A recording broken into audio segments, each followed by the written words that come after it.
una suspensión o un límite, o una limitación, o un plus, una limitación reforzada. Pues el Constitucional dice, bueno, vamos a definir las dos cosas, dice,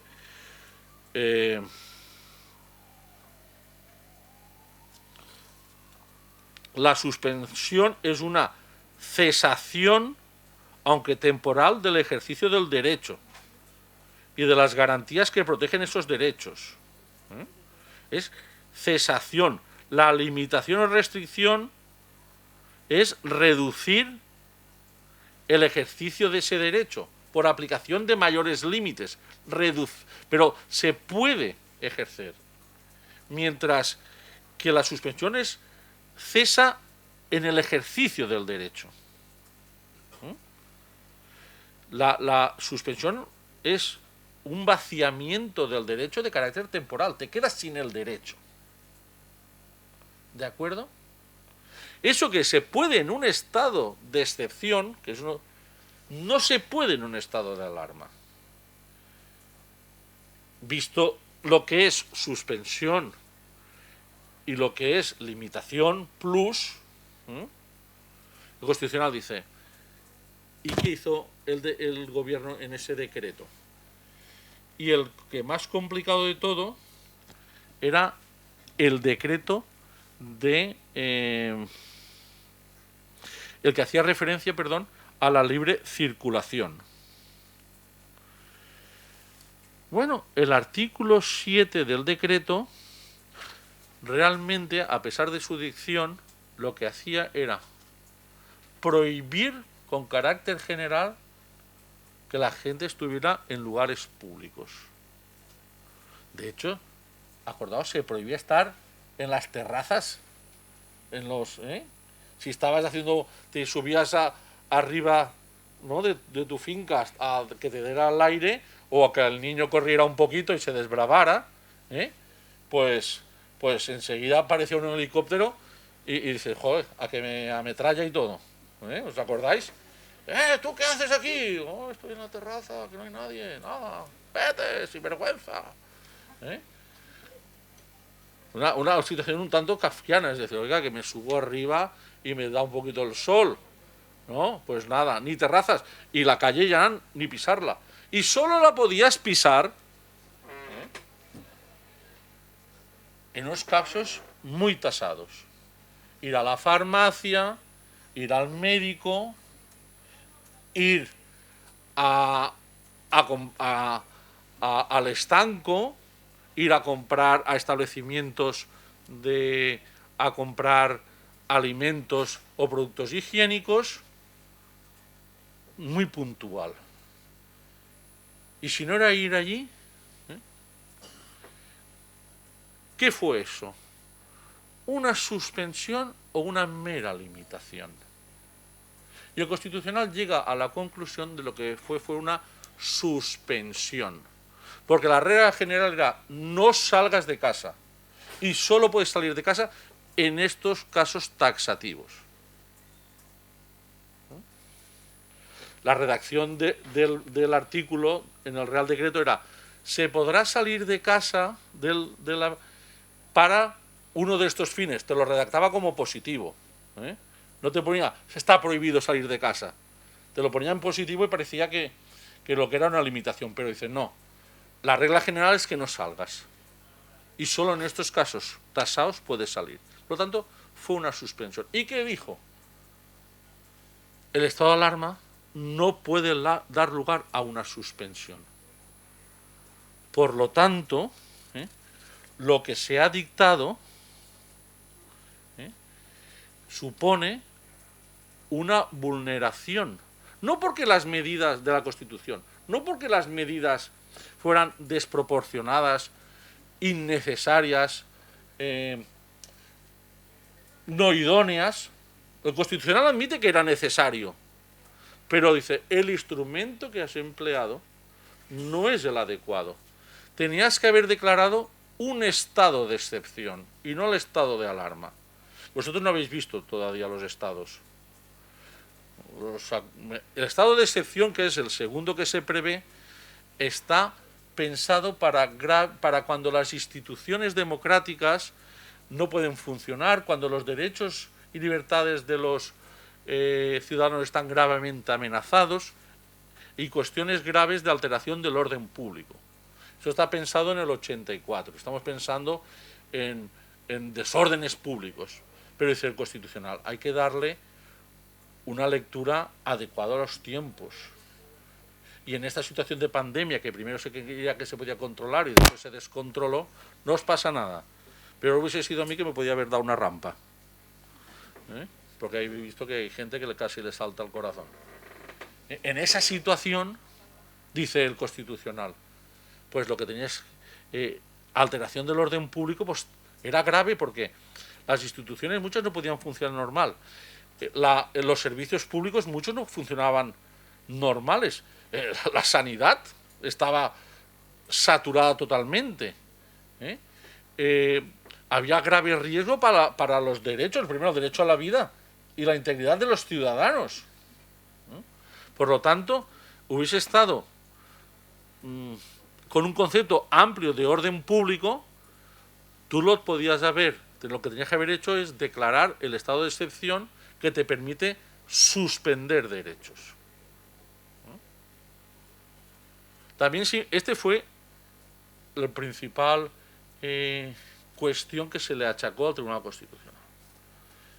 Que lo que hizo fue una suspensión del derecho a la libertad deambulatoria y también al derecho a la intimidad en cuanto que no podías, personal y familiar, en cuanto que tú no podías reunirte ni con familiares, ni nada, ni reuniones privadas ni de ningún tipo.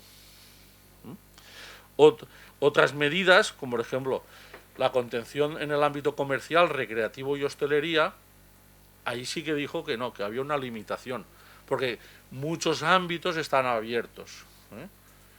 Comercios, farmacias, hospitales, bancos, inmobiliarias, peluquerías. Solo se restringió un sector que se ve que era muy propagador, que era la hostelería y el ocio.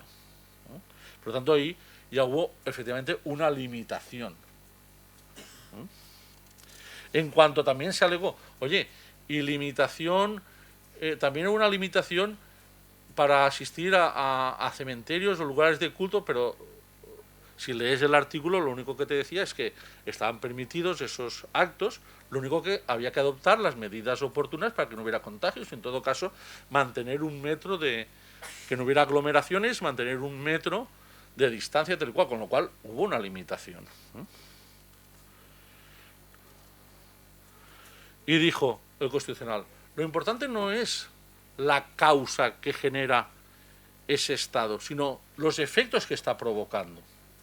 Y como los efectos desbordan esa situación y no es suficiente con limitar, sino que hay que suspender, pues entonces lo importante es ir a un estado, lo adecuado es ir a un estado de excepción.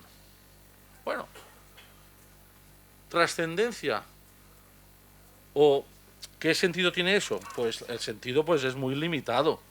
Es decir, el tribunal admite que todo eso era necesario, pero que se falló a la hora del instrumento, que existía otro instrumento que era el hermano mayor, que tenía que haber escogido al hermano mayor para eso, y no al pequeño, que no tenía que haber cogido al Pokémon sin evolucionar, sino al Pokémon, a Pikachu evolucionado. ¿De acuerdo? Pero había que escoger un Pokémon, pero tenías que coger al fuerte, y no te podías quedar con el otro. ¿De acuerdo? Eso no lo pongáis en el resumen, que después me crucifican, No, es que había que poner a Pikachu evolucionado. Y después me viene el profesor Vicente Garrido y dice, pero tú qué estás diciendo de ahí, que no. Digo, bueno. Por lo tanto, eso quedó delimitado así. La segunda cuestión controvertida fue, y yo tengo hasta ahora, en 3 minutos me despacho uno y me despacho otra. El segundo estado de alarma el gobierno delegó en los presidentes de comunidad autónoma la gestión del COVID. Si en el primero fue el gobierno el que tomó las riendas, ¿os acordáis de Pedro Sánchez y sobre todo de Fernando Simón y todas aquellas autoridades militares, la Guardia Civil, el Policía Nacional, allí todos los días arriba del atril hablando, y en el segundo estado de alarma eso desapareció, porque el gobierno, la ley de estados excepcionales permite que en estado de alarma se delegue o se nombre autoridad delegada a los presidentes de comunidad autónoma. Lo que hizo el gobierno fue nombrar a los presidentes de las 17 comunidades autónomas, más las ciudades autónomas de Ceuta y Melilla, autoridades delegadas, y que ellos asumieran esa función, quedando de lucha en primera línea contra el COVID, y el gobierno central quedando en segunda línea. Y eso fue declarado inconstitucional por el Tribunal Constitucional. Para mí, en una decisión que tiene parte de razón, pero que es muy dura tal como la expone. Porque dice, a ver, el Constitucional dice, hay que ir a la interpretación originalista, o sea, cuando se redactó la Constitución y cuando se redactó la ley. Pero vamos a ver, para lo otro, me has dicho que orden público hay que interpretarlo a la luz de los nuevos acontecimientos. En una interpretación me dice integradora y evolucionada del concepto de orden público, que no hay que estar al concepto original de orden público como gran alteración, ¿no?, de la convivencia, y graves altercados. Ahí me pides que acepte una interpretación evolutiva del concepto, pero aquí me dices que hay que estar a lo que dice el original. Claro, el original de lo que habla es de que es el gobierno quien adopta la medida y el Congreso el que controla. Pero claro, eso está la Constitución del 78 y la ley del 84. En el 84 por aquí no estabais todavía, pero si preguntáis, lo del Estado de las Autonomías estaba, como se dice en latín, in status nascendi. No se habían aprobado ni todos los estatutos de autonomía. ¿Qué va? Solo tenían estatuto de autonomía Cataluña, País Vasco, Galicia, Andalucía. Estamos todavía construyendo el Estado autonómico. Pero a la luz de la actualidad, donde tenemos un Estado autonómico, un Estado descentralizado, totalmente consolidado, a ver, ¿qué problema hay en la cogobernanza? En que sean las comunidades autónomas quienes estén en primera fila. ¿De quién es competencia los hospitales? Cuando vais a un hospital, ¿el hospital de quién es? ¿De la comunidad autónoma? Por dicho de forma rápida y mal. ¿Del Estado o de la comunidad autónoma? ¿Cuántos médicos tiene el Estado? ¿Cuántos hospitales regenta el Estado? Os lo diré. 0 patatero. Los hospitales son competencia de las comunidades autónomas. Las escuelas es competencia de las comunidades autónomas. Las residencias son competencia de las comunidades autónomas. Tenemos un Ministerio de Sanidad que no tiene enfermos, que no tiene hospitales, que no tiene médicos a su cargo. Todo son competencias de la comunidad autónoma. ¿Es tan descabellado pensar que en la gestión de eso, en primer lugar, estén los presidentes de las comunidades autónomas? Que es quien tiene los medios personales, materiales, y además están sobre el terreno. No es de pura lógica. ¿Cómo de Madrid van a saber? Porque, a ver, un estado de alarma, un COVID, es asimétrico. En Andalucía puede tener una repercusión, en Asturias otras, en Cataluña otras y en Valencia otras.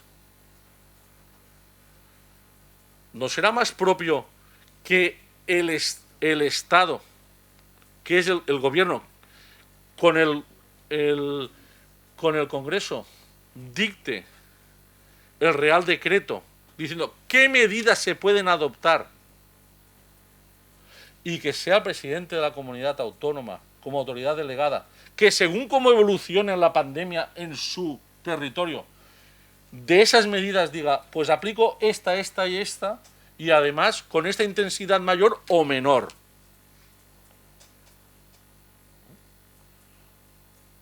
Pues el Constitucional no le pareció. Dijo que no, porque la Constitución y la ley dejaban claramente que era quien tenía que gestionar era el gobierno y que tenía que controlar era el Congreso de los Diputados. Y por lo tanto, que eso de la cogobernanza, que es lo que aparece después en muchos votos particulares, eso no va con el tema de gestionar el tema del COVID. Tiene razón en una cosa constitucional, porque dice, al pasar en una situación como el primer estado de alarma, el gobierno tenía que ir a rendir cuentas al Congreso de su gestión. Pero ahora, como quien está gestionando son los presidentes de comunidades autónomas, los presidentes de comunidades autónomas no tienen que ir al Congreso a rendir cuentas de su gestión, con lo cual el Congreso no puede controlar políticamente esa gestión que hace el Ejecutivo. En eso tiene razón, pero lo que tenía que haber dicho no es que no se puede hacer esa cogobernanza, sino haber dicho que no se hizo bien esa cogobernanza. De tal manera, mantengo yo, que si en ese decreto que se decía habilito a estas autoridades como autoridades delegadas, y, los presidentes de comunidad autónoma, esto es derecho, pero el delegante, el que delega, mantiene la titularidad. Y el delegado, la persona que asume esa gestión, tiene que rendir cuentas al delegante. Y los actos que hace el delegado es como si los hubiera hecho el organismo, la institución que le delega. ¿De acuerdo? Por lo tanto, se tenía que haber previsto que el gobierno, en vez de solo rendir cuentas de lo que hacía como gobierno y de lo que hacía su Ministerio de Sanidad, lo que tenía que haber especificado que esos presidentes de comunidad autónoma tenían que haber reportado al gobierno central todas sus medidas, y el presidente, con esa información, ir al Congreso a decir, bueno, se está gestionando de esta manera. En Andalucía sí, en Asturias así. Y así el Congreso hubiera podido controlar la actuación de cómo se gestionaba. Indirectamente, cómo el gobierno estaba dejando gestionar a los presidentes de comunidad autónoma, cómo estos gestionaban, porque, de hecho, el gobierno tenía que estar enterado de cómo gestionaban los diferentes presidentes de comunidad autónoma. Porque en cualquier momento puede decir, tú no estás gestionando bien, te retiro la condición de autoridad delegada, recupero la autoridad yo, la competencia yo y la ejerzo yo personalmente. Pues oye, si ya estabas informado de todo lo que están haciendo los diferentes presidentes autonómicos, no vayas al Congreso solo a explicar que estás tú en segunda fila y que cada comunidad se está apañando. Cada comunidad está haciendo esto, por esta razón, porque tú tienes que estar informado, porque la responsabilidad en último término es tuya, que tú eres el titular de esa competencia. Y que la hayas delegado no te exime de esa responsabilidad.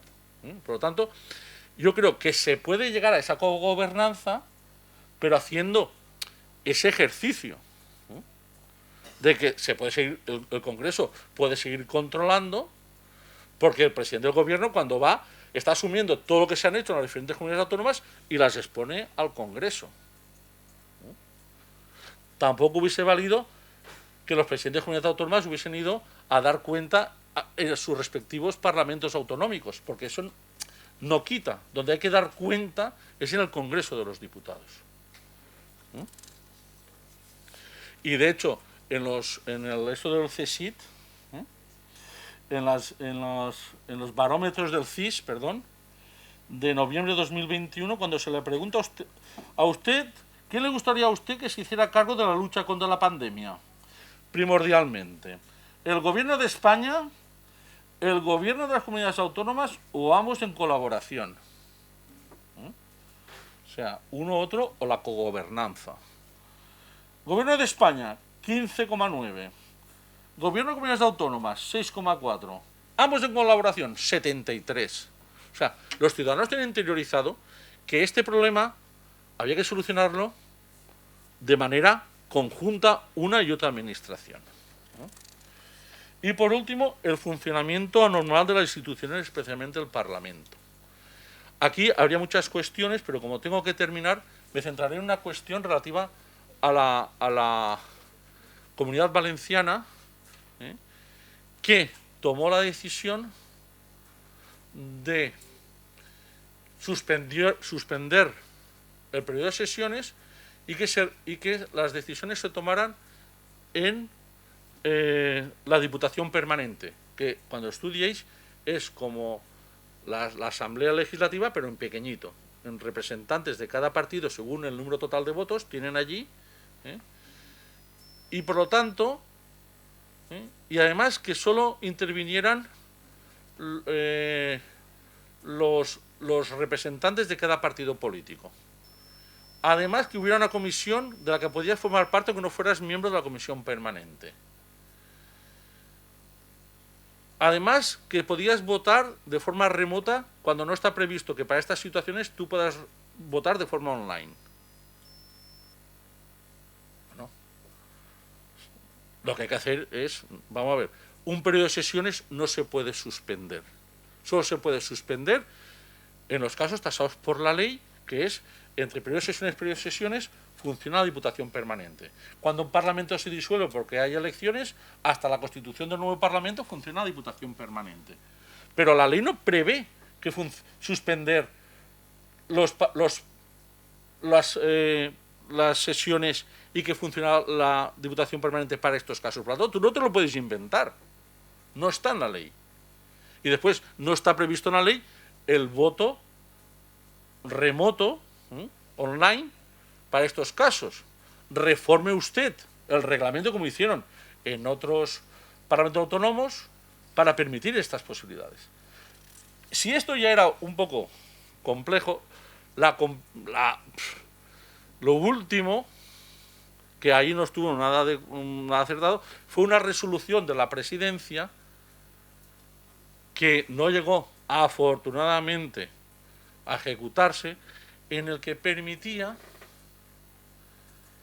plenos, o sea, rectificaron y dictaron una resolución de la presidencia diciendo, bueno, se harán otra vez plenos, reanudamos los periodos de sesiones, pero a los plenos, para evitar contagios, ¿sabéis qué vamos a hacer?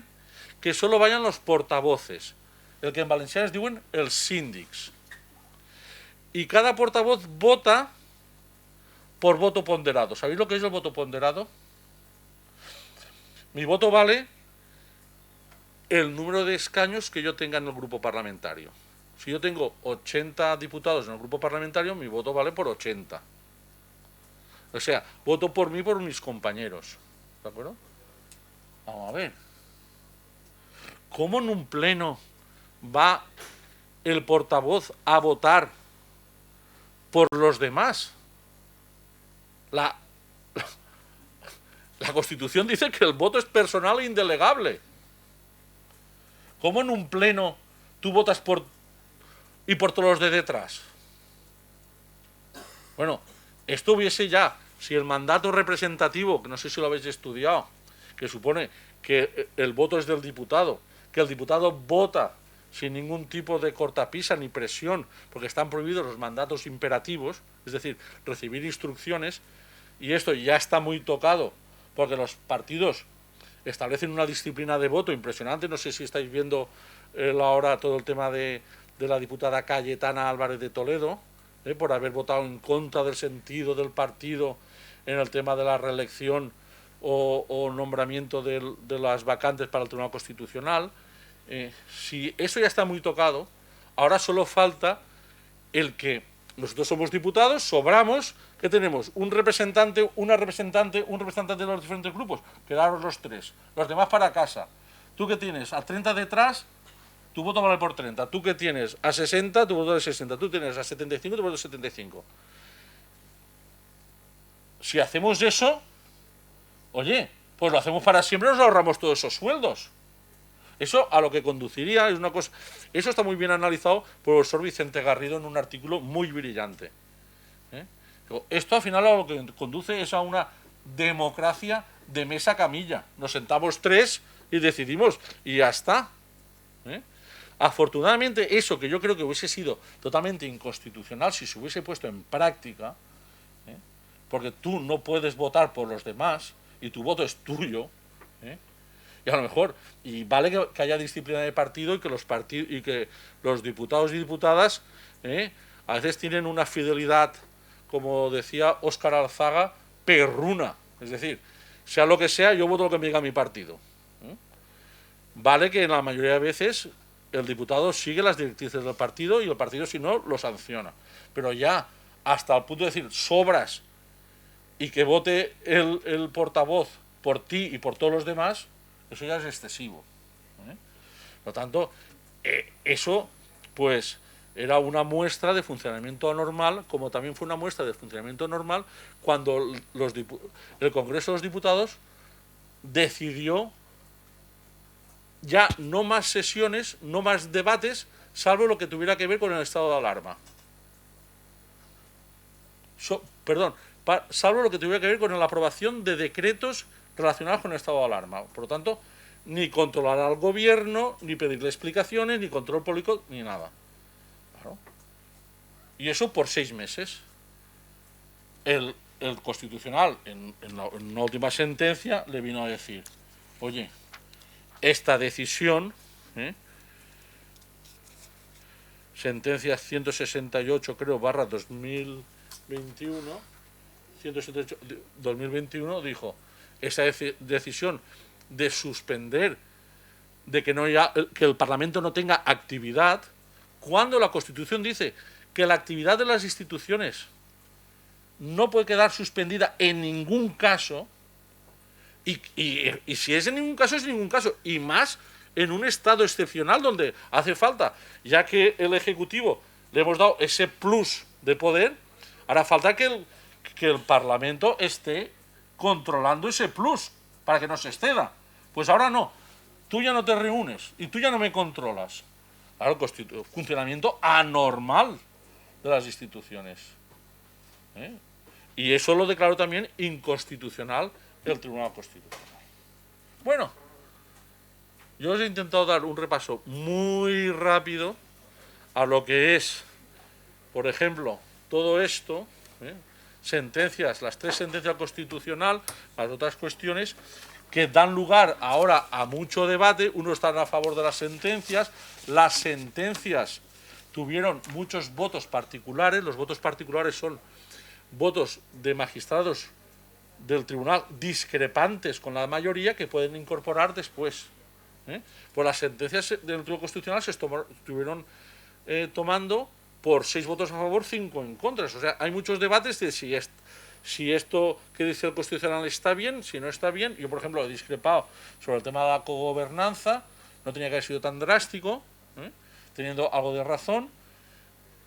Coincido totalmente con el Constitucional cuando el Congreso suspende sus actividades por 6 meses, entonces ¿cómo va a controlar?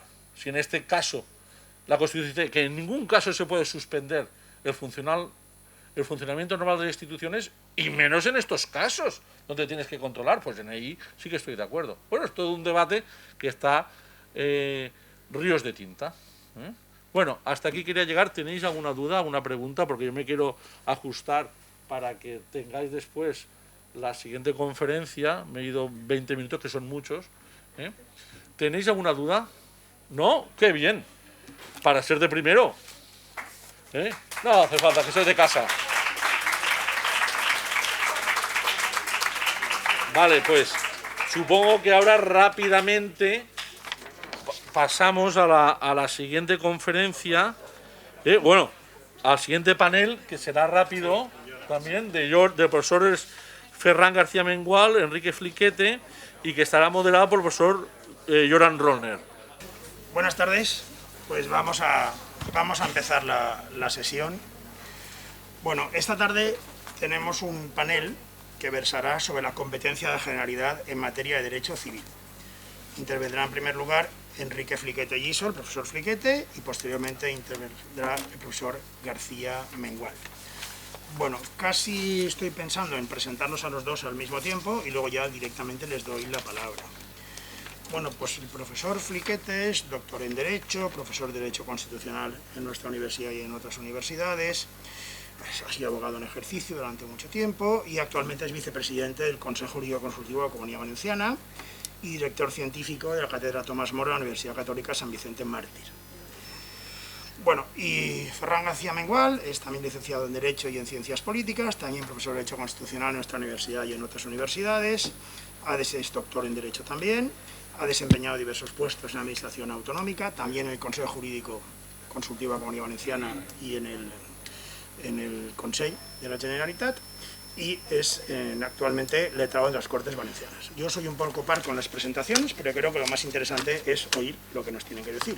Entonces, sin más preámbulo, pues le doy la palabra en primer lugar al profesor Fliquete y posteriormente se daría al profesor García Mengual. Pues, profesor Fliquete, cuando quiera, tiene la palabra. Muchas gracias, mi querido y apreciado amigo Joran Rollner, compañero de este departamento.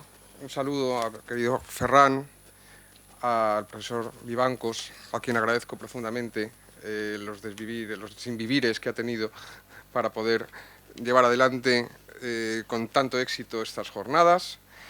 Y voy a situar, si les parece, cuál es el objeto de mi exposición, que necesariamente tiene que ser breve, pese a que el contenido es extenso. Y ello porque tengo que compartir con el profesor García Mengual el tiempo de la exposición. Yo les voy a hablar del derecho civil valenciano. El derecho civil valenciano. El derecho civil valenciano, y no solo lo que es, que posiblemente sea una obviedad, en cuanto les diga los 2 o 3 perfiles, trazos que corresponden sobre el derecho civil valenciano, sino especialmente en la absoluta falta de plasmación efectiva por mor de la acción del Tribunal Constitucional y por la propia configuración del esquema de reparto competencial de la Constitución respecto a la posibilidad de regulación de ese llamado derecho civil, posteriormente apellidado como foral en la reforma del Estatuto de Autonomía del año 2006. El derecho civil valenciano existe en cuanto en la historia existió. Cuestión diferente es que en la actualidad esa existencia tenga una limitación a la hora de trasladarse al ámbito de nuestro sistema de fuentes. Se inicia en la llamada Costum de la ciudad de Valencia en 1240, un cuerpo jurídico que recopila una serie de derechos otorgado a la ciudad de Valencia y un régimen administrativo para regular algunas instituciones, y fue otorgado por el rey Jaime I. Se llama llamado costums, que son costumbres. Sin embargo, la realidad es que esas costumbres no eran una forma de elevar a la categoría jurídica de norma unas costumbres existentes, sino por el contrario, lo que se pretendía, la naturaleza de estas costumbres, era la traslación de la ley para ser llamada costumbre, es decir, la costumbre directamente emana de la voluntad del rey, y no al revés, como podríamos entender que encuentra su génesis la costumbre como fuente del derecho. Ya en el siglo XIII comienza un derecho separado independiente del resto de normas, que es cuando de verdad se puede hablar de un derecho civil valenciano, independiente del derecho aragonés, independiente del derecho catalán, y todas esas normas se van a integrar en los llamados fueros, en los FURs, que se implantan en todo el reino por el juramento que presta ante ellos el rey y que obliga a prestar a todos sus descendientes. Ese juramento es el que hace que el derecho emerja como norma jurídica aplicable en todo el territorio del Reino de Valencia. Las diferentes vicisitudes que se producen a lo largo de los siglos XIV, XV, XVI, XVII, no vienen al caso ahora, sino que, bueno, suman a fortalecer ese corpus llamado fuero, los FURs, pero se encuentra de golpe con el decreto de nueva planta, el decreto de Felipe V de 29 de junio de 1707, donde textualmente declara abolir y derogar enteramente todos los referidos fueros, privilegios, práctica y costumbre que hasta aquí observados en el referido Reino de Aragón y de Valencia, siendo mi voluntad que estos se reduzcan a las leyes de Castilla y al uso, práctica y forma de gobierno que se tiene y se haya tenido en ella y en sus tribunales sin diferencia alguna en nada. Es decir, Felipe V decide abolir los fueros. Felipe V decide que el derecho foral valenciano sea derogado totalmente. Y con él, con esa derogación, se extingue el derecho valenciano. No ocurrió en otros lugares. No ocurrió por cuanto la presión de los estamentos dominantes, por ejemplo en Cataluña, en Aragón y en Mallorca, permitieron la devolución de esos derechos.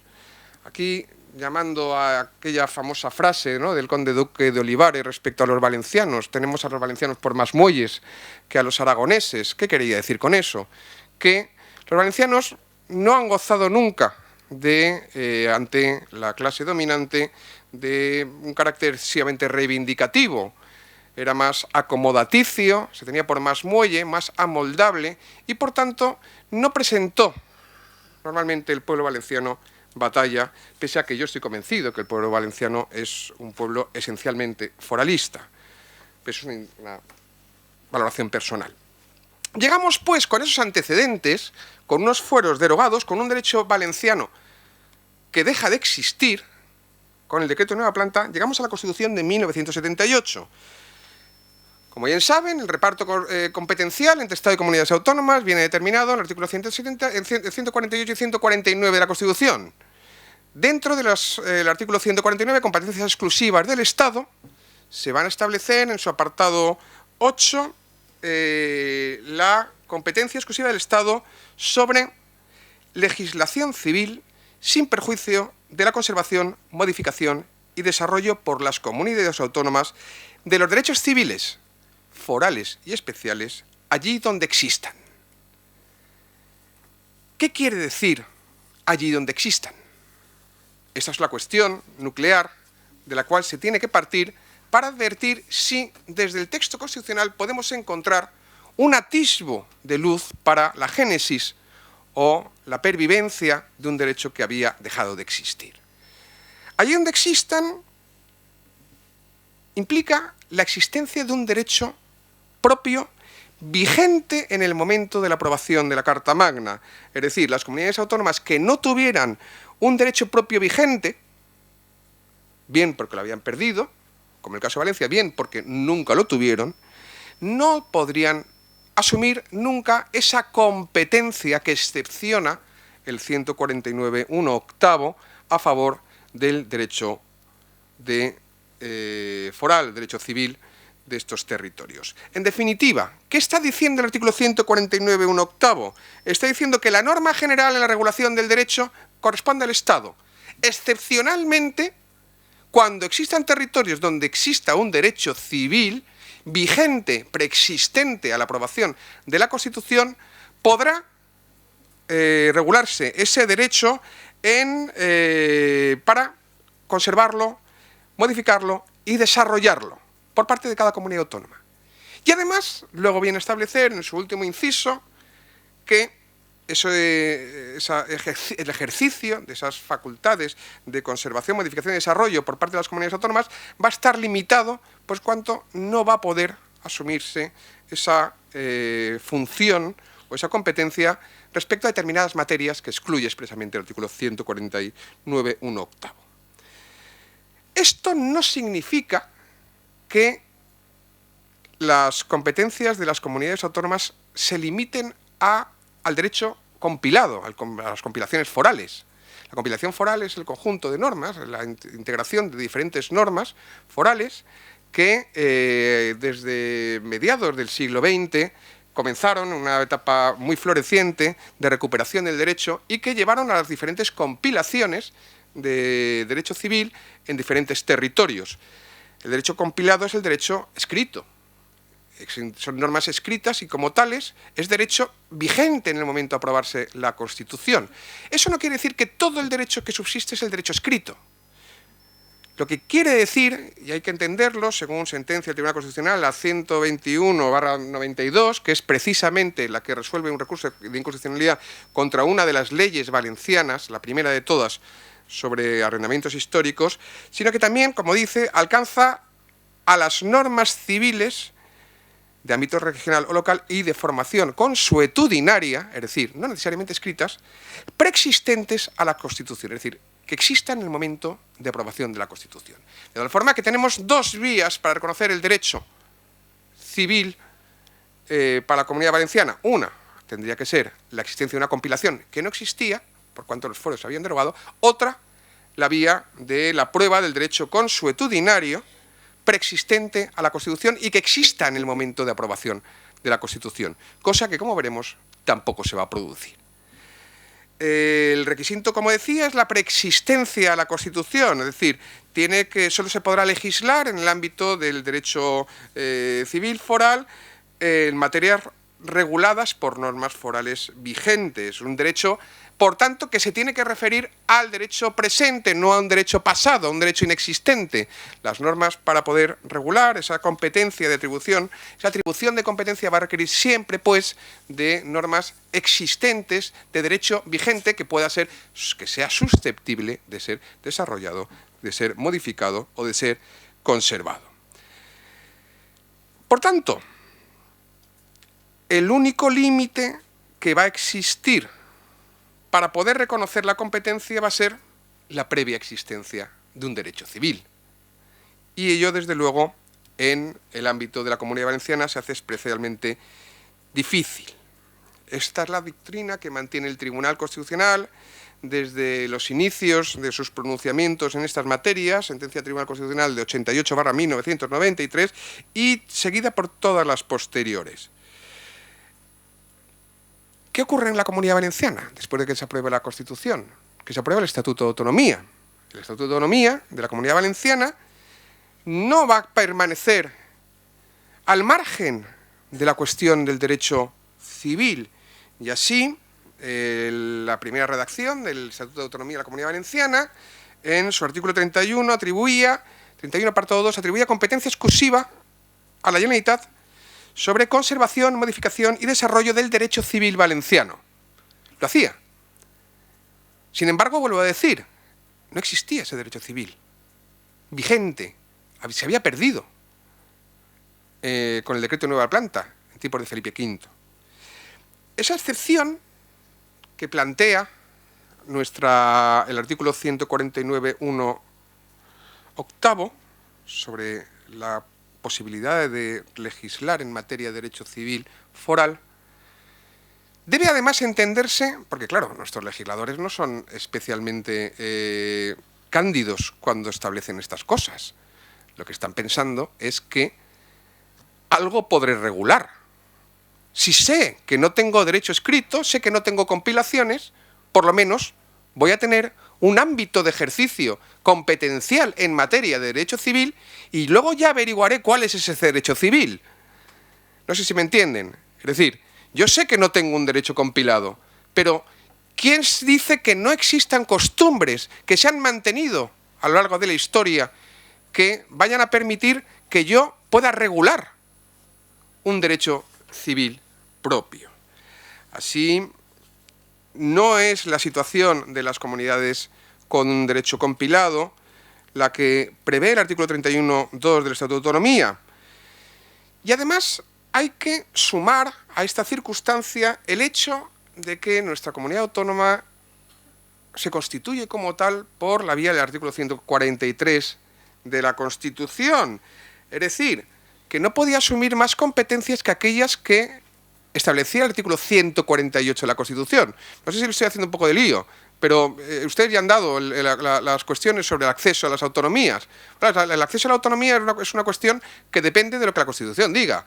Hay determinadas comunidades que van a tener una determinada preferencia a la hora de acceder a un límite mayor de competencias y otras que no van a poder acceder a tantas competencias. Para ello, el artículo 143 habilita a determinadas comunidades que quieran conformarse comunidades autónomas a que adquieran, a que asuman las competencias previstas en el artículo 148, las competencias que son susceptibles de ser atribuidas a las comunidades autónomas, mientras que la del 149 son las competencias exclusivas del Estado.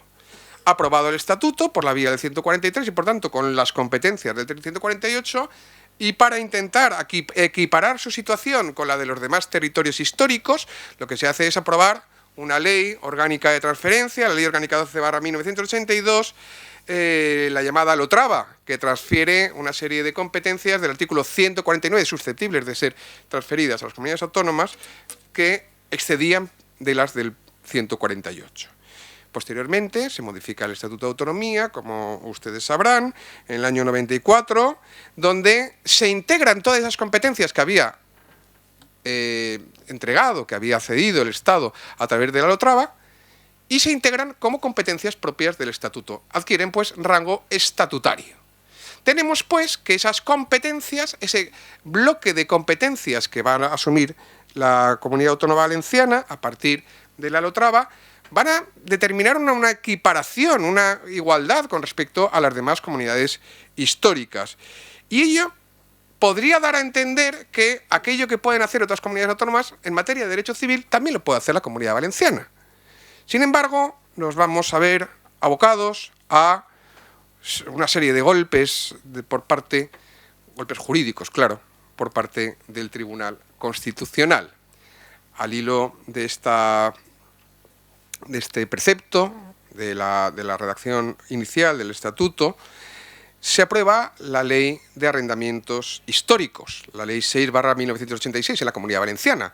Una ley que recopila todos los usos y costumbres que se mantenían vigentes hasta ese momento en materia de arrendamientos históricos, es decir, los alquileres normalmente de fincas rústicas, donde se regulan las relaciones entre los propietarios, los arrendatarios, etcétera.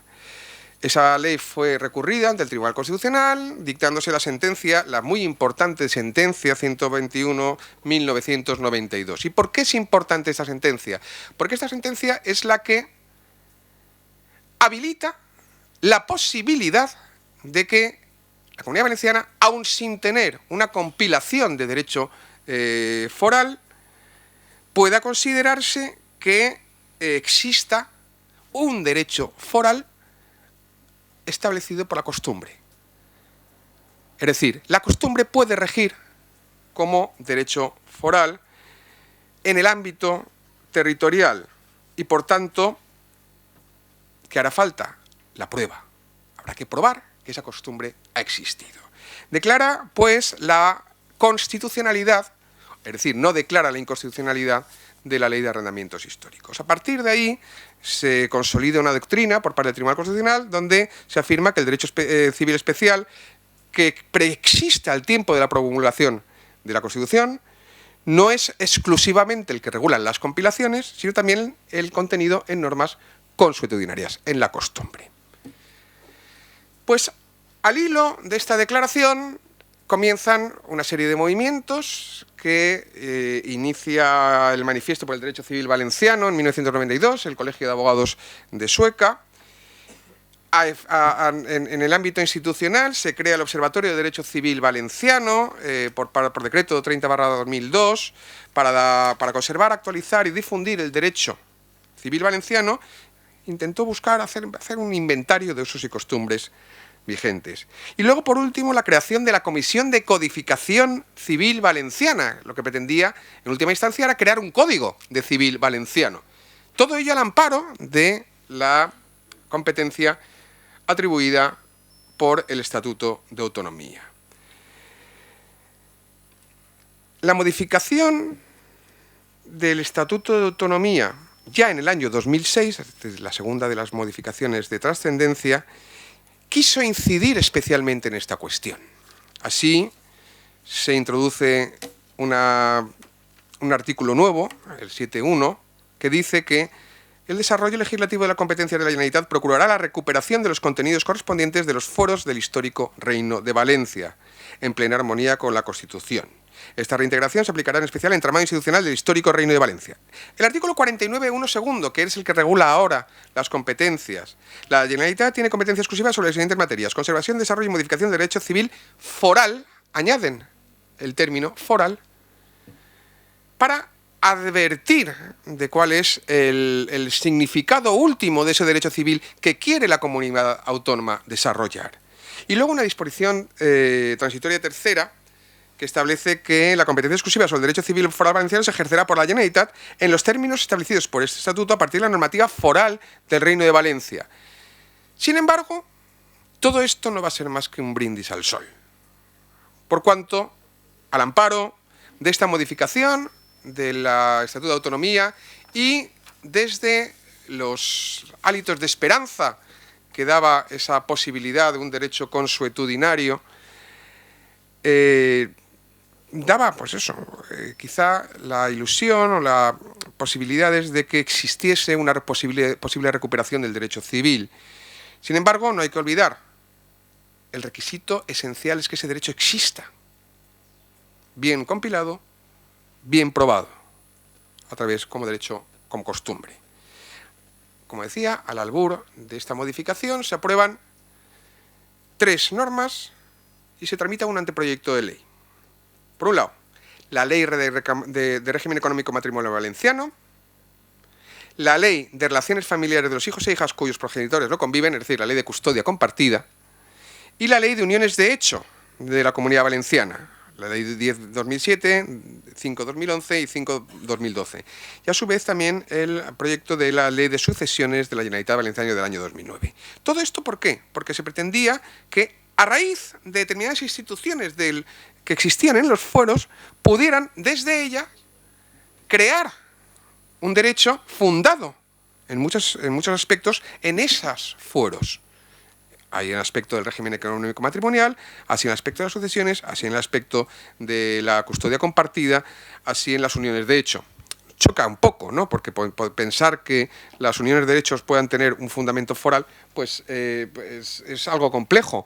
Más allá, la custodia compartida, ¿no? Pero sí que se intentaba buscar de las relaciones paternos-filiales una raíz foral.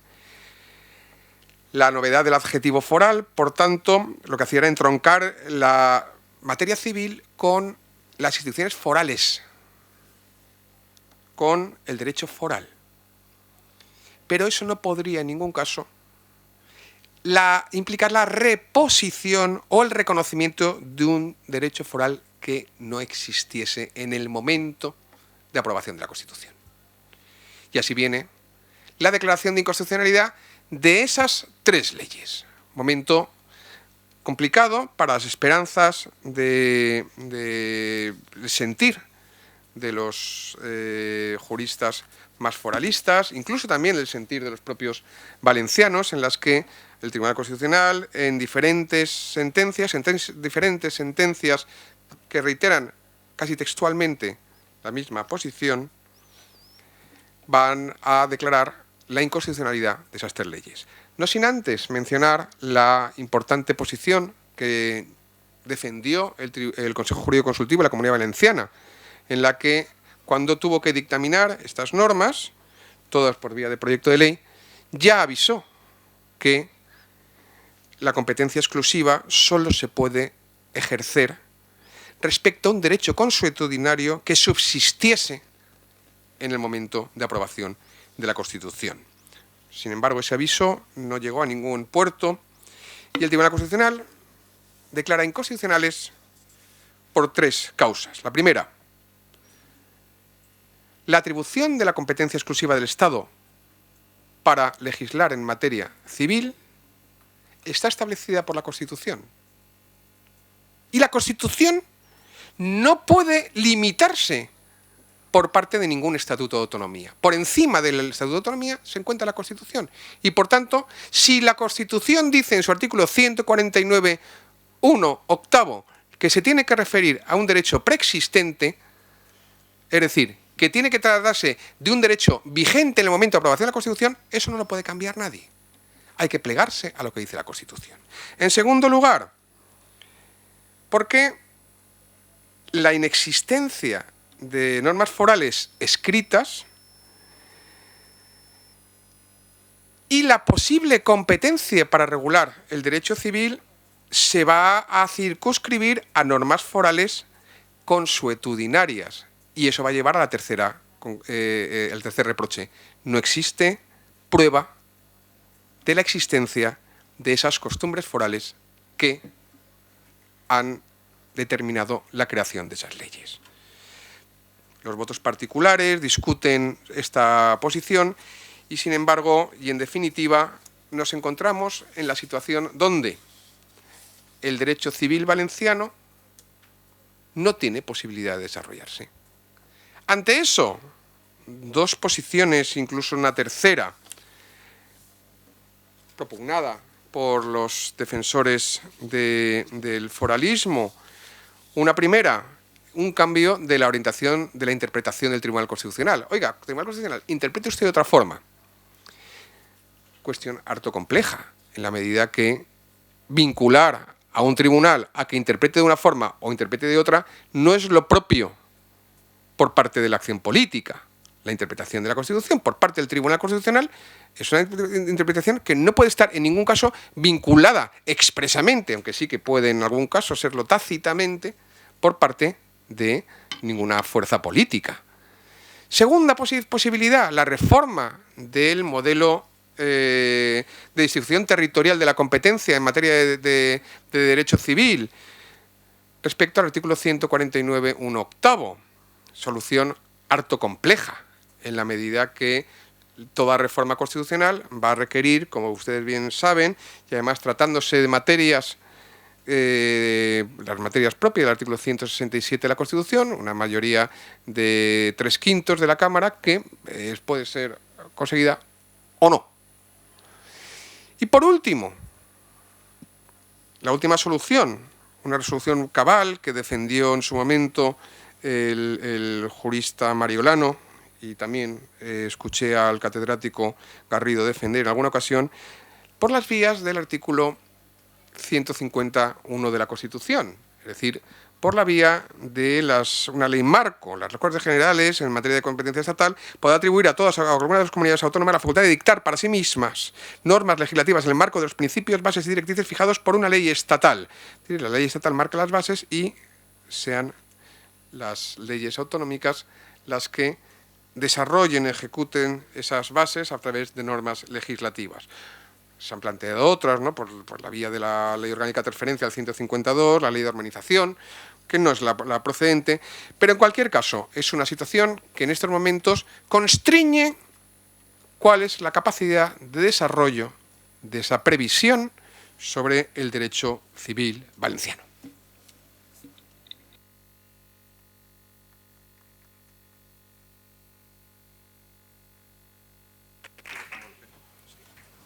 Pues muchas gracias al profesor Fliquete.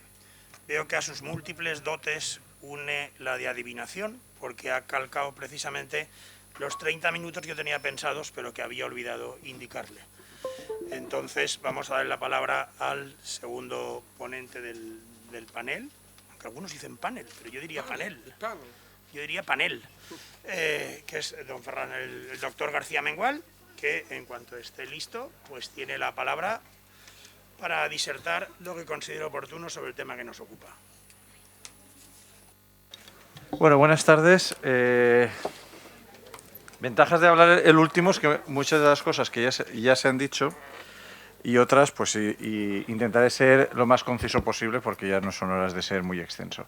De todo agradecer a la organización, al profesor Garrido y al profesor Vivancos, que hayan contado conmigo una vez más para venir aquí a contar cosas.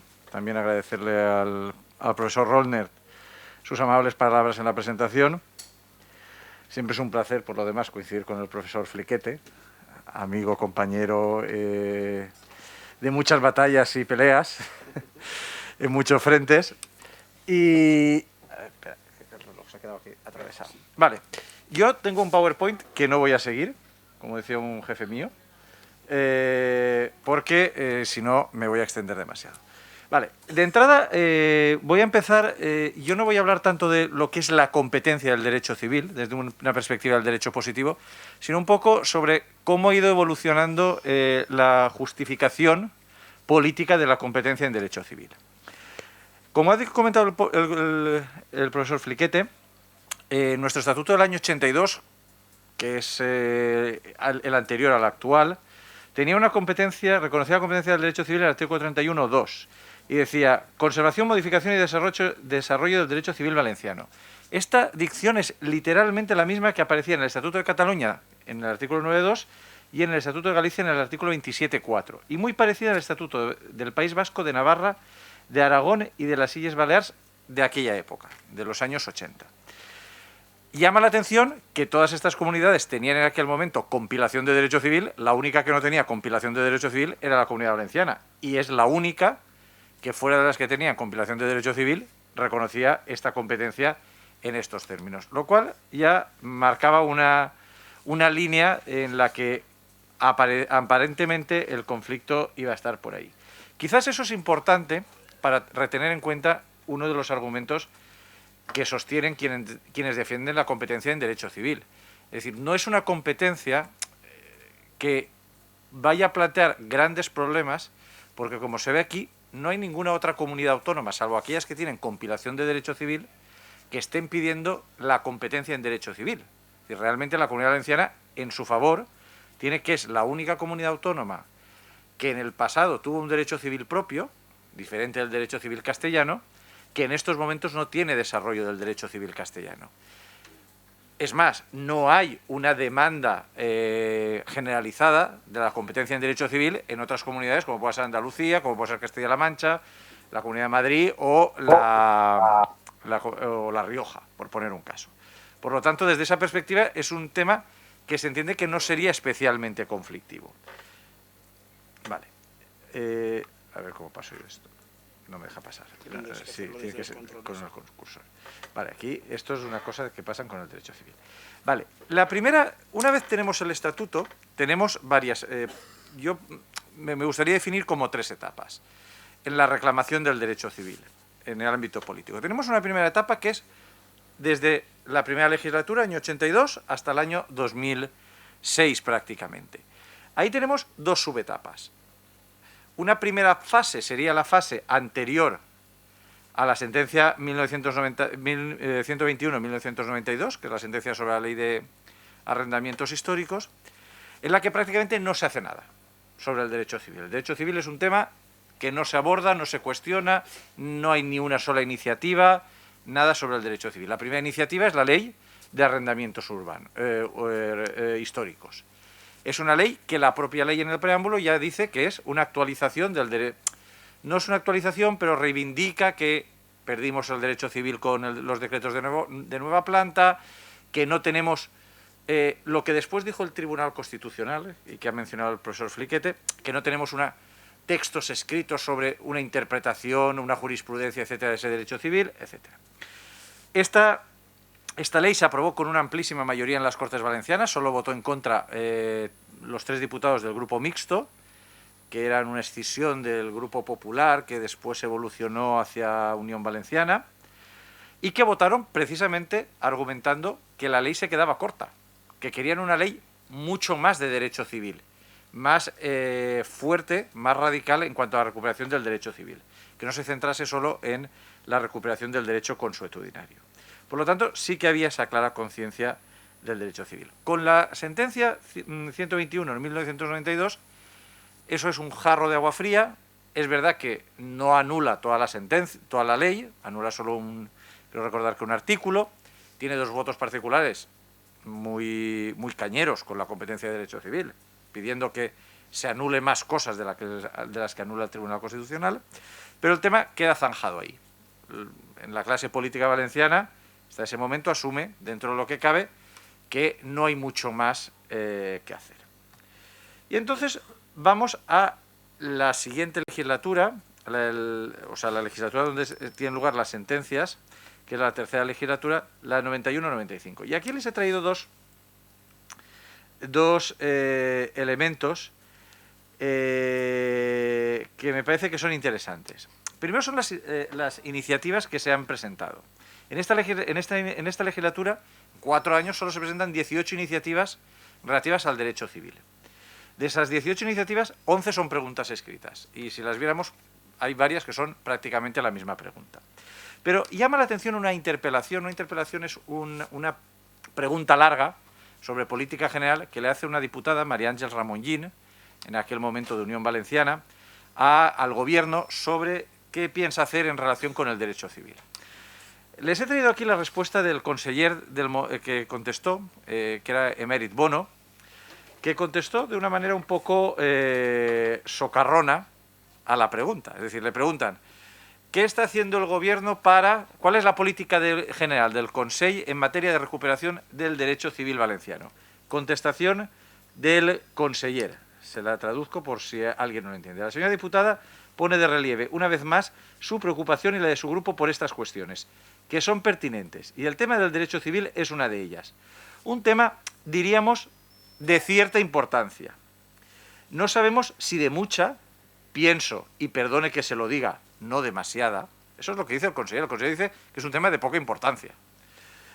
Pero que los expertos a mí me han comunicado, tanto historiadores como civilistas, que vale la pena trabajar para buscarle alguna posibilidad de interpretación, de modernización de aspectos de las figuras del derecho civil valenciano. Es decir, el consejero le dice, mire, eso tiene poco interés, pero bueno, vamos a estudiar el tema. Y esa es la clave, porque a partir de esa interpelación viene una resolución, consecuencia de la moción subsiguiente, en la que se dice que las Cortes Valencianas instan al Consell para que en el plazo de lo que resta de la presente legislatura, en colaboración con el Consell Valencià de Cultura, universidades y demás instituciones, remitan a las Cortes un estudio de posibilidades de desarrollo legislativo del derecho civil valenciano. Y ahí queda eso. En esa legislatura, después de la sentencia del Tribunal Constitucional, se abre una línea que es la línea de estudio. Y las preguntas son siempre en qué línea van el tema del estudio del derecho civil. Se firman convenios con varias universidades para que, desde la historia del derecho, desde el derecho civil, se estudie. La siguiente legislatura, en la cuarta, seguimos con la misma tónica, es decir, hay una interpelación, hay un par de preguntas escritas, y la interpelación dice, el resultado de la interpelación es una resolución en la que se dice a las Cortes Valencianas, instan al Consell a que durante el año 97 se proceda a la constitución de la Comisión Interdepartamental y a la puesta en funcionamiento del seminario que estudie y debata el desarrollo del derecho civil, y que en el plazo más breve posible se remitan sus conclusiones a estas Cortes. Este seminario es el germen de la comisión de estudio del derecho civil a la que se ha referido el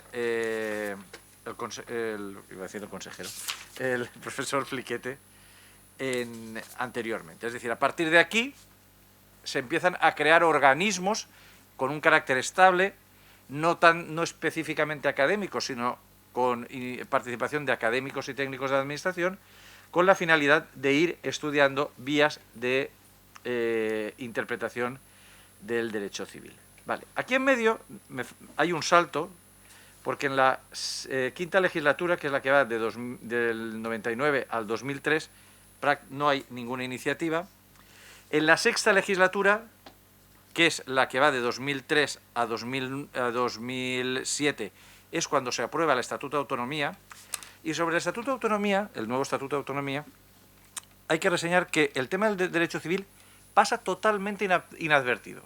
Es decir, en los diarios de sesiones apenas se menciona el derecho civil. El derecho civil aparece en la elaboración del nuevo Estatuto de Autonomía a partir de las comparecencias de determinados especialistas que aparecen a las Cortes y que van aconsejando sobre los elementos del nuevo estatuto. Es decir, aquí hay el proceso se hizo situado en las Cortes, y antes de empezar a redactar se hizo una ronda de comparecencias en las Cortes Valencianas, en las que iban expertos convocados por los grupos parlamentarios de diferentes especialidades a exponer qué es lo que ellos cambiarían sobre el derecho civil. Pues, por ejemplo, el profesor Garrido, que dirige este curso, fue uno de los comparecientes. También comparecieron la profesora Remedios Sánchez Ferriz, también compareció la profesora Rosa Moliner, y algunos de estos comparecientes plantearon la necesidad de introducir una modificación en relación al derecho civil. Esa posición de estos comparecientes es asumida por quienes redactaron el estatuto, sin ningún tipo de objeción por ningún grupo parlamentario. Se incorporó al estatuto en los términos que ha comentado el profesor Fliquete y sin ningún tipo de debate, prácticamente, más allá de que menciones muy marginales, se incorporó al estatuto. Incorporado al estatuto viene la segunda etapa de las que les he comentado antes. La segunda etapa es una etapa en la que hay un momento de efervescencia legislativa en materia de derecho civil. Es la competencia más importante de las que se incorporan al nuevo estatuto, y por tanto tenemos que en la legislatura 2007-2011 hay una efervescencia legislativa, y ahí se aprueban hasta 3 leyes en materia de derecho civil: la ley de custodia compartida, la ley de régimen económico matrimonial, y la tercera ley es la ley de uniones de hecho. Esas 3 leyes se aprueban y queda en el cajón, precisamente como consecuencia de un dictamen del Consell Jurídic Consultiu, la ley de sucesiones, la ley de herencias, porque el dictamen del Consell Jurídic Consultiu dice que esa ley es insalvable de todo punto a raíz de la sentencia 129-21-1992. Se aprueban las leyes y empiezan los consiguientes recursos de inconstitucionalidad planteados por los presidentes del Gobierno, porque hay que decir que esas leyes, 2 son recurridas por José Luis Rodríguez Zapatero, del Partido Socialista, y una es recurrida por Mariano Rajoy, del PP. Como consecuencia de estos recursos, en las Cortes Valencianas, primero se paraliza toda la actividad legislativa, y el planteamiento es un planteamiento distinto. Es decir, se va a una situación en la que se plantea la necesidad de pedir al presidente del Gobierno, al Gobierno central, que retire los recursos de inconstitucionalidad. Es decir, hay una sensación de que el Tribunal Constitucional va a resolver en contra de los recursos de las leyes aprobadas, y por tanto lo que hacen las Cortes es pedirle de manera insistente durante la 8ª y la 9ª legislatura al presidente del Gobierno que retire los recursos. Es decir, que no dé pie a que el Tribunal Constitucional se pronuncie. Obviamente el presidente del Gobierno no hace caso, ni le hace caso José Luis Rodríguez Zapatero, ni hace caso Mariano Rajoy, y no se retiran los recursos. Hay que tener en cuenta que en estas peticiones es habitual que los voten todos los partidos del arco parlamentario juntos. Es decir, hasta este momento hay una cierta unanimidad en la petición de retirada de los recursos de inconstitucionalidad. El único fleco en el que sí que hay una distancia es precisamente en la ley de la custodia compartida. Efectivamente, en la ley de la custodia compartida y en la ley del régimen económico matrimonial. Porque en ambas leyes el Partido Socialista suele desmarcarse, no argumentando siempre que no es que esté en contra de la competencia en derecho civil, sino que está en contra de la manera en la que se han hecho esas 2 leyes. Porque el planteamiento político de este partido es que esas leyes no se han hecho de la manera que a ellos les hubiera gustado, por una cuestión de la situación, del enfoque en el que queda la mujer en ambas leyes. ¿Vale? Bien, pasamos a esto es en la 8ª legislatura, y vamos a la 9ª legislatura. En la 9ª legislatura seguimos con varias resoluciones en contra de la interposición de los recursos de inconstitucionalidad, pidiendo que se retiren. Fijaos que en el segundo párrafo dice: les Corts instan al Consell para que inste al Gobierno del Estado a la retirada de los recursos de inconstitucionalidad interpuestos contra las leyes tal. Añade: las Cortes se afianzan en su derecho al desarrollo legislativo del derecho civil. Habrá otra resolución, que no sé si la tengo aquí, en la que se añade, a mayor abundamiento, no sé si es esta, efectivamente, fíjense en esta, que es ya, esta es en la 9ª legislatura, aquí ya se ha producido el cambio de gobierno, y es justo antes, esta resolución es justo antes, unas semanas antes de la primera sentencia del Tribunal Constitucional. Fíjense que el primer punto dice que las leyes recurridas de inconstitucionalidad han sido aprobadas legítimamente por las Cortes Valencianas. Es decir, hasta ese momento, en las resoluciones de las Cortes Valencianas no se dice que el ejercicio de la competencia se ha hecho de manera legítima. Aquí ya se dice, se insiste en el plus de legitimidad. Es decir, es un discurso que va aumentando. Bien. Evidentemente, todos estos llamamientos caen en saco roto, porque el Tribunal Constitucional, obviamente, tiene que dictaminar, no se han retirado los recursos, que se podrían haber retirado. Es decir, vamos a ver, se podrían haber retirado. Yo les comento un caso, es del Pleistoceno superior, pero en el año 82, 81, creo recordar, el Parlamento de Cataluña aprobó una ley de fundaciones. En el derecho civil catalán compilado no existían las fundaciones, porque las fundaciones no son una institución que existiera en el derecho foral. Pero se hizo una ley de fundaciones. Esa ley de fundaciones, que era la primera ley de fundaciones que se hizo en España desde el siglo XIX, fue una ley recurrida por el gobierno, por el presidente del gobierno, en aquel momento Adolfo Suárez o Calvo Sotelo, recurrieron la ley al Tribunal Constitucional. La sentencia sobre esa ley era fundamental, porque era una sentencia que hubiera permitido al Tribunal Constitucional determinar el alcance que podía tener el derecho civil, la actualización del derecho civil histórico. Es decir, si la actualización del derecho civil histórico podía ser ir más allá, es decir, coger de una ramita, construir un árbol, o si sencillamente era cuidar esa ramita por donde estuviera. El caso es que cuando ganó las elecciones el Partido Socialista, uno de los recursos que retiró Felipe González fue ese recurso.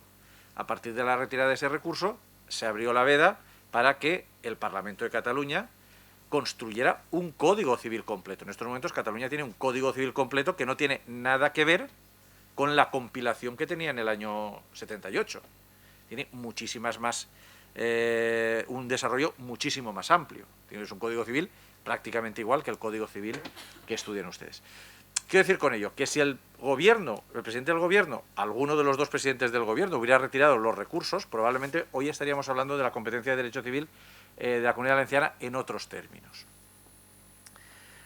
Lo que no quita que el Tribunal Constitucional hubiera dictado sentencias en base a cuestiones de constitucionalidad. Bien, pues como les digo, a partir de estas sentencias se abre una tercera fase, una tercera etapa en la reivindicación, en la que se da por finiquitada la competencia autonómica del Estatuto de Autonomía. Se sabe que esa competencia es un papel mojado, no tiene contenido real, y entonces se abre un debate sobre las vías para conseguir la competencia. Y básicamente, en los términos en los que ha comentado el profesor Fliquete, los tres debates, es decir, forzar pronunciamientos del Tribunal Constitucional, que no se ven, a los que no se ve mucha salida, intentar una reforma de la Constitución o intentar la vía de una ley del 150 de la Constitución. El PP plantea en esta legislatura, a través de una diputada que se llama María José Ferrer de San Segundo, que igual la conocen, que ha trabajado mucho el tema del derecho civil, es quien plantea la posibilidad de mantener abiertas varias vías de recuperar o de dotar de contenido a la competencia, especialmente la vía del 150. Ella apuesta básicamente por la ley de delegación de transferencia de competencias, es decir, que el Estado le ceda a la Comunidad Valenciana la competencia igual como le cedieron en el año 82 las competencias en educación o en sanidad. Pero en las Cortes Valencianas la mayoría en aquel momento del Botànic no está por la labor y apuesta por que no se mantenga esa línea, porque insisten que eso no deja de ser una situación provisional, siempre con la espada de Damocles, que el Estado puede recuperar la competencia y que esa no es la vía, que eso al final sería reconocer explícitamente que el estatuto no sirve. Y al final de esta legislatura, de la legislatura de 2019, ya a cabo, se abre la vía, los partidos políticos dan un paso atrás y aparece un agente que es la Asociación de Juristas Valencianos, que abre la vía de la reforma constitucional. Y entonces plantea la posibilidad de una reforma constitucional que permita el desarrollo de la competencia. Bien, esta reforma constitucional se tramita en la legislatura en la 9ª legislatura con tan mala suerte que el día que se tenía que aprobar definitivamente en el Pleno de las Cortes Valencianas era el 5 de febrero. Y el presidente Puig disolvió las Cortes el 4 de febrero. Con lo cual no se pudo aprobar. Después de un esfuerzo importante, no se pudo aprobar. Se creó una cierta frustración, etcétera, de tal manera que la primera iniciativa que se aprueba, prácticamente hay una previa, en la nueva legislatura, en la actual legislatura, la legislatura que se inicia en mayo de 2019, es precisamente la reforma constitucional. De manera muy rápida se aprueba la reforma constitucional, que es una reforma constitucional un poco rara, también se lo voy a decir, porque la reforma constitucional plantea añadir un segundo párrafo a la disposición adicional segunda, que no tiene nada que ver con el derecho civil, porque la que tiene que ver con el derecho civil es la disposición adicional primera, que dice: la competencia legislativa civil de las comunidades autónomas asumida hay una errata. En el Boletín Oficial de las Cortes está mal publicado. Asumida en sus propios estatutos, conforme al artículo 149.1.8 de la Constitución, se extenderá a la recuperación y a la actualización de su derecho privado histórico de acuerdo con los valores y principios constitucionales. Es decir, se huye de ponerlo en la disposición adicional primera para que no haya posibilidad de vincularlo a reclamaciones de corte nacionalista, etc. Esta reforma, esta propuesta, la votan Partido Popular, Partido Socialista, Compromís y Unides Podem. Votan en contra Ciudadanos, que en la anterior legislatura había estado ahí, y Vox, que se opone radicalmente. Pero también es verdad que ninguno de ellos plantea una enmienda a la totalidad, sencillamente votan en contra y no intervienen demasiado en la tramitación.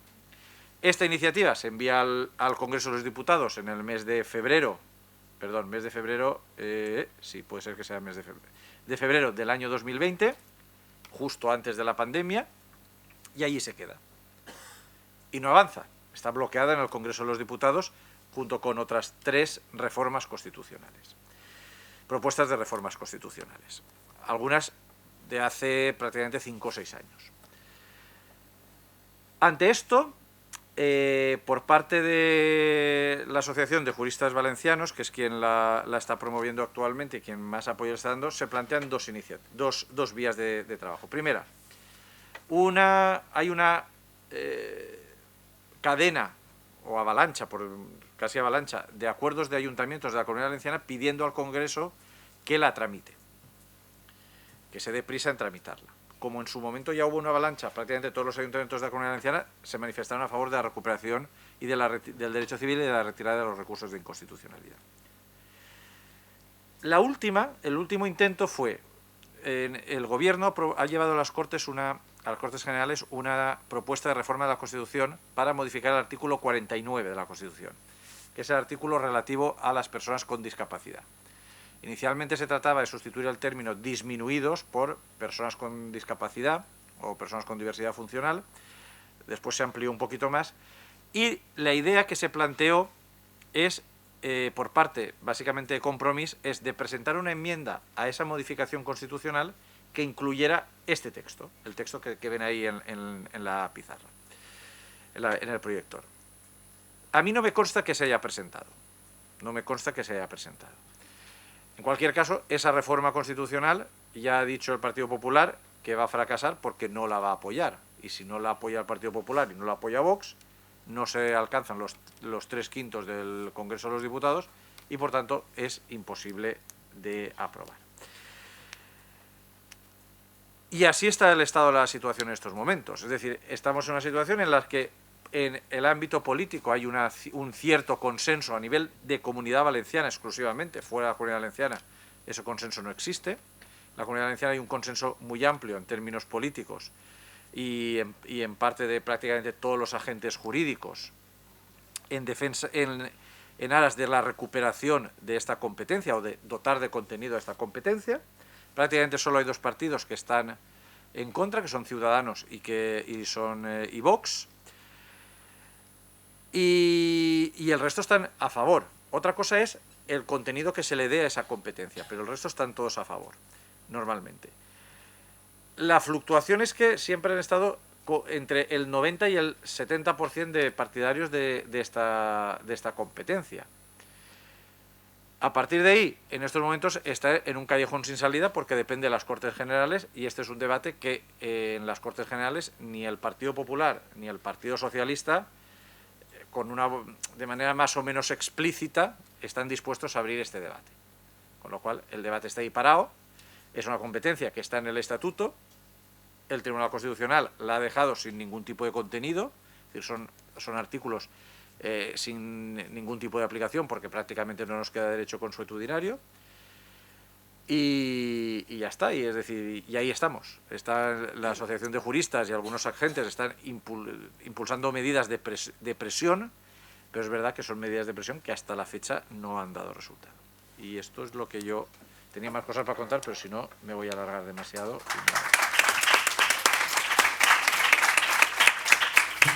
Pues muchas gracias también al profesor García Mengual. Las 2 ponencias yo creo que han sido muy complementarias y creo que dan pie a un turno de palabras en el que cualquiera que tenga alguna pregunta o algún comentario o quiera intervenir, pues solo tiene que levantar la mano, siempre y cuando levanta la mano no sea para ponerse el abrigo, como las manos que veo levantadas hasta ahora. Entonces se abre un turno general de palabras. Se puede poner un abrigo naturalmente, pero también puede levantar la mano para preguntar.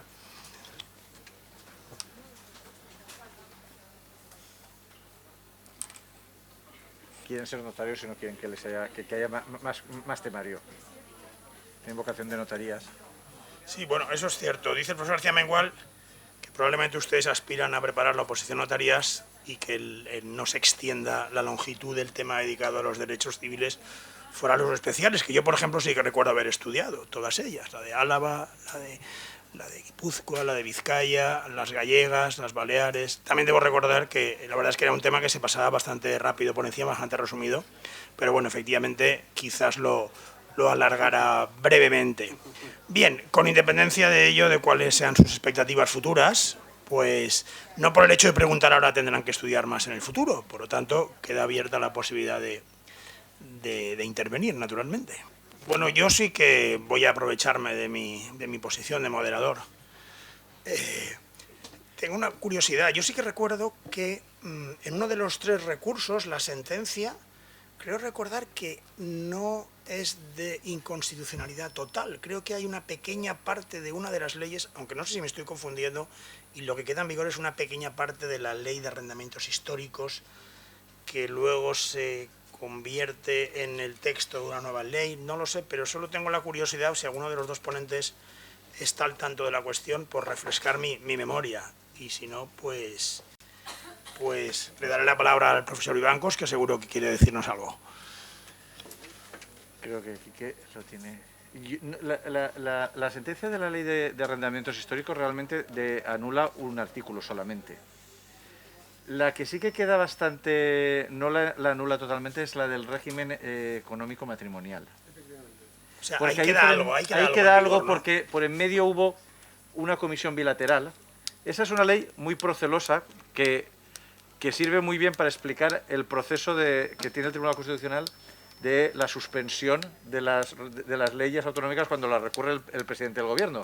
Porque esta se recurrió, se suspendió, se levantó la suspensión, se volvió a suspender con la comisión bilateral o una cosa de estas, se modificó con la comisión bilateral, pero el gobierno siguió con el recurso de inconstitucionalidad. O sea, es una cosa, hay un año por ahí en medio en que el régimen económico matrimonial cambió un par de veces, precisamente por eso. En efecto, de hecho, el régimen económico matrimonial fue dictaminado por el Consejo Jurídico Consultivo con la modificación de su redacción inicial.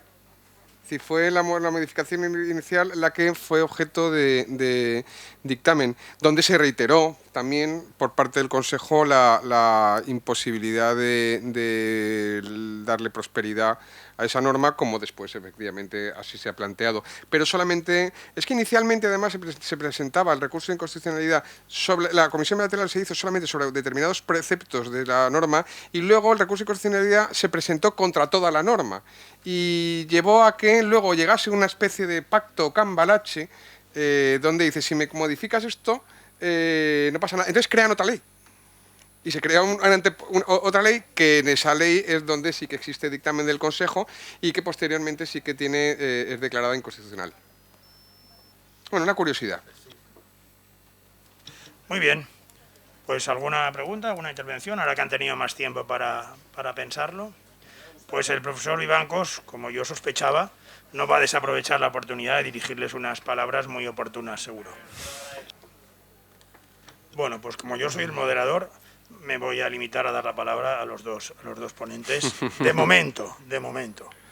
Cualquiera de los dos puede tomar la palabra. Yo creo que toda posición es legítima. Es decir, que quieran no celebrar el aniversario del Estatuto de Autonomía me parece igual de bien que no quieran celebrar el Día de Acción de Gracias. Es decir, todo está bien. Es decir, pueden comerse el pavo o no comérselo. ¿De acuerdo? El motivo de la celebración no es que tengamos o no derecho civil valenciano, sino que tenemos una norma de autogobierno a partir de un marco constitucional creado y forjado por la voluntad y el consenso de todos los ciudadanos de España, precisamente para que la democracia se sentase en un terreno donde no existía. La configuración de nuestra territorial, de la distribución de poder territorial en nuestro Estado y más allá, la propia de la Comunidad Valenciana, ha sido, yo creo que un esfuerzo ímprobo para todas las fuerzas políticas que han participado en su creación. Y, por tanto, creo que solamente determinar la validez o la eficacia del Estatuto de Autonomía porque se haya podido o no desplegar el derecho civil valenciano no puede servir como de mérito para lo que significa esta norma para todos nosotros. Eso, por una parte. Por otra parte, desde mi respeto a esa posición, creo que lo admirable es que siga existiendo una Carta y un Estado con un modelo territorial, pese a las tremendas fricciones en las que nos vemos incursos. Y en tercer lugar, yo asistiré, si se me invita, a celebrar el 30 aniversario del Estatuto. Yo coincido con el profesor Fliquete. Pienso que el Estatuto es mucho más que el derecho civil.